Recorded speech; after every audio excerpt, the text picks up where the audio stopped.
Bienvenue dans l'univers passionnant des chemins de fer. Souhaitez-vous embarquer pour un voyage captivant à travers l'histoire des CFF? Avec cette exposition, vous découvrirez les grandes étapes du développement des chemins de fer en Suisse, avec de nombreuses informations qui pourraient vous surprendre. Pour accéder au contenu audio et vidéo, vous pouvez scanner les QR codes. Sur les affiches, ils vous permettent de découvrir des vidéos de sources variées sur l'histoire du chemin de fer, et le QR code ci-dessous vous permet d'accéder à l'audio-guide de l'exposition et à des entretiens inédits. Les débuts des chemins de fer. Avant l'invention du chemin de fer, le transport des marchandises et des voyageurs était assuré par des bêtes de somme, des attelages de chevaux et des calèches.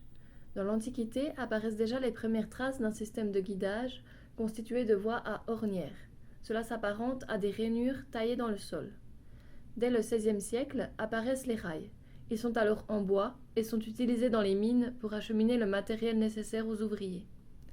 Ensuite, au XVIIIe siècle, apparaissent les premiers chemins de fer destinés au transport de voyageurs.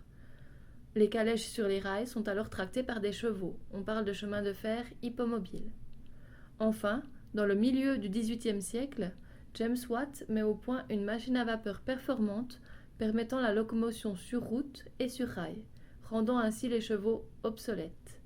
La locomotive est née.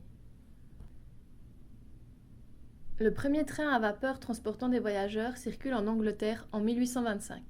Il est tracté par une locomotive appelée Locomotion No. 1, construite par George Stephenson. L'écartement des rails est de 1435 mm, soit environ 1,40 m. Il est appelé écartement de Stephenson et adopté par plusieurs pays, dont la Suisse. Ainsi, il devient la norme pour l'écartement des rails. Au début, la population doute de la fiabilité de la locomotive à vapeur, qui constitue une nouvelle technologie et suscite donc de nombreuses peurs. Malgré tout, la construction des chemins de fer progresse rapidement dans nos pays voisins. Des projets voient également le jour sur le sol helvétique, mais leur réalisation se heurte à des considérations politiques. Le premier chemin de fer en Suisse est ainsi l'œuvre d'une entreprise étrangère, assurant la liaison entre Strasbourg et Bâle.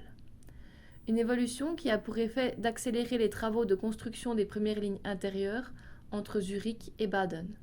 Toutefois, il faut attendre la création de la Confédération suisse, plus de 20 ans après le premier train en Angleterre, pour que la construction des chemins de fer prenne réellement son essor. En effet, cette nouvelle forme politique rend possible un élément essentiel à la construction ferroviaire, à savoir l'expropriation des terrains.